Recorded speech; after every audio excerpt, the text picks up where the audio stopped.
Greetings to you all at PsyTech Summit. My name is Dr. Rachel Knox, and I'm honored to talk to you today about the most important function of psychedelic legalization and its use, and really the use of plants in general as medicine, and that's health equity. Now, for context, I'm coming to you as a cannabis and cannabinoid medicine specialist and endocannabinologist who recognizes the utility of psychedelics in the treatment and care of the endocannabinoidome. And as such, I'm excited to venture into the psychedelic space. And as a part of my journey thus far, I've had the privilege of serving Oregon's psilocybin-assisted therapy campaign, Measure 109, as a member of the campaign's healthcare and health equity committees, the latter being what I'm acutely passionate about as both a medical provider and person of color. Now, I want to begin by briefly touching upon the state of equity in cannabis, because it'll help me illustrate just how important this moment is to get legalization right. Because so far it is so very wrong, and we must now use what we've learned from cannabis to steward the psychedelic space differently, better. And in doing so, stick with me as we briefly dismantle social equity, shift our focus to health equity, and demonstrate why and how we must leverage plant medicine to achieve it. So as many of you know, social equity, right? Social equity is a hot term these days in cannabis. But the term is very poorly and inconsistently defined throughout the cannabis industry from state to state and from country to country, and fails to consider all that creates and ensures equity across a diverse population. But not only this, those writing cannabis policy and regulatory frameworks are failing to recognize the role legalization and regulation must play to systemically atone for both the malignant purpose, right, on purpose, and harmful consequences of cannabis prohibition. They're simply failing to realize that it is their responsibility to steward it as such. And I think that one of the issues is that the antiquated and academic definition of social equity simply speaks to justness of social policy. So we focus on using policy to create or carve out exceptional projects or programs that serve marginalized people instead of ensuring that policy is in itself equitable, right? This is what we've seen in cannabis, where we create social equity programs, right, really, or add-on programs, instead of creating regulatory frameworks that are inherently equitable. And in doing so, we continue to get away with a colonized model of commoditization, one that serves the wealthy, Western, and whites, and perpetuates the marginalization of communities of color, to be frank, right? One that commoditizes indigenous medicines that were stripped from them, right? They were made illegal and weaponized against them, only to fuel now $1 billion global industry that doesn't pass those dollars nor those goods and services through the very communities out of which the traditional use and knowledge of these medicines came from. We cannot let this happen to psychedelics. We cannot allow for the commoditization of yet another category of plant medicine, and even the economy of its derivatives in research or in commerce, to reduce natural medicine to exceptional and inequitable controls. So let's get back to equity. When we think about equity in terms of its broadest, most encompassing, or total meaning, we find ourselves identifying the factors necessary to achieve it and to sustain it holistically. As we start categorizing those factors, those determinants of equity at a broad societal level, we should begin to recognize that total equity is ultimately both a determinant and reflection of health, right? Health, good or poor, is the net result of systemic inputs into an individual, into a community, or into a society, right? So the state of one's health, or that of a community, or societal health, is really a composite reflection of the ecosystem in which one resides. And only through the optimization of our ecosystems can we achieve well-being. So that's what equity should achieve, right? Equity should achieve well-being for all people. And in simple terms, well-being is the sum of the optimization of 4 determinants, right? Economic well-being, environmental well-being, human well-being, and social well-being. So when you put it this way, equitable access to well-being is also known as health equity, right? Health equity is the impartial and intentional distribution of attention and investment across all 4 determinants of well-being, such that they are optimized and balanced within and across a total population, resulting in healthy infrastructures, healthy people, healthy communities, and a healthy society.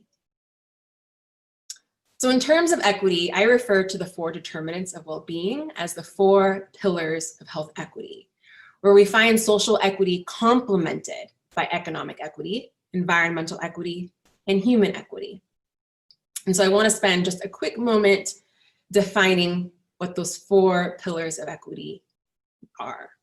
So starting with economic equity, this is the impartial assurance of access to the possession of economic resources, income and savings, assets, capital, and the like. And not only that, it's also the personal and collective agency over the flow of those resources through an individual's household and their community. Environmental equity is the impartial assurance of the existence of and access to and maintenance of clean air, clean water, clear land, and clean soil, as well as clean and safe natural outdoor spaces, right? If you want to kick your shoes off and do some earthing or grounding. But also clean, safe, and consistent housing options, right? That's environmental equity. Next is human equity. Now, this is the impartial optimization of an individual's knowledge, skills, ability, capability, and adaptability. But it's also the optimization of an individual's physical, mental, and spiritual fitness. And lastly, we have social equity. This is the impartial assurance that social infrastructures facilitate first, right, continual access to economic, environmental, and human resources, services, and justice, but also two, right, social participation, cooperation, trust, cohesion, and productivity of all people. So you can see that social equity is really the glue, right, that infrastructure that holds all of health equity together. And it can only be maintained through the balanced capitalization of sustainable infrastructures in all communities through which productivity and prosperity, right, another word for well-being, can be achieved, but also measured, scaled, and consistently assured. Now, what does health equity have to do with plant medicines and psychedelics? Well, this is where we really need to dive and drive this point home. Through its prohibition, plant medicines have been weaponized against both communities of color and humanity, right? So regarding communities of color first, right, the so-called war on drugs criminalized Black and brown people for its use. This has resulted in the disproportionate enforcement of drug laws in these communities, contributing to intergenerational marginalization and disinvestment in the well-being of Black and brown people, impacting every determinant of health in communities of color, right? And it's had devastating impact on the mental and behavioral health of these communities in particular. So because of this systemic racism and the war on drugs, Black and brown people have been denied health equity, and thus the collective realization of well-being. So this is why we need policy and regulations, especially as they pertain to the legalization of plant medicines and their regulation of their economies, to be health equity centric. We need them to assure that infrastructural changes are made such that the system now facilitates the actualization of health equity and well-being for all people and for all of humanity without question. And I want to emphasize that this is a conversation about achieving health equity for all people, because the prohibition of plant medicine, right, psychedelics included, has also deprived all people of all colors from accessing natural, safe, effective, affordable, and holistic medicine. It's denied all people of life-saving therapies and experiences. And it is just as important to understand that the appropriation and control of indigenous medicine by Western authority, the colonization of plant medicine, if you will, has deprived us all from cultivating a collective appreciation and respect for traditional knowledge, and from properly honoring, crediting, and rewarding the indigenous people globally who originally fostered that knowledge. We all need to be freed from this debt. So we must decolonize plant medicine. And what I mean is this: we must eliminate a thinking and knowing that reflects Western superiority over traditional and indigenous knowledge, science, and medicine. We must eliminate the pervasive methodologies used to control it and the people who use it. And this is why, right? Because we cannot achieve health equity without doing so. The reprisal of the interest in integrating plant medicines into conventional culture must include the contemplation, development, and execution of measurable plans, programs, and innovations that ensure that plant medicines and the economies their commoditization creates serves all people. So this is my call to action, everyone, right? So to psychedelic and plant medicine activists, advocates, entrepreneurs, researchers, regulators, and policymakers, we must stand united in demanding health equity-centric psychedelic policy. At a minimum, psychedelic, plant medicine, and drug policy reform should do three things. First, it should ensure that their regulated industries serve the wellness and medical needs of people of all colors. Second, it should create unexploitable economic opportunities within these industries for historically marginalized entrepreneurs and workers, and hopefully what becomes a diverse landscape.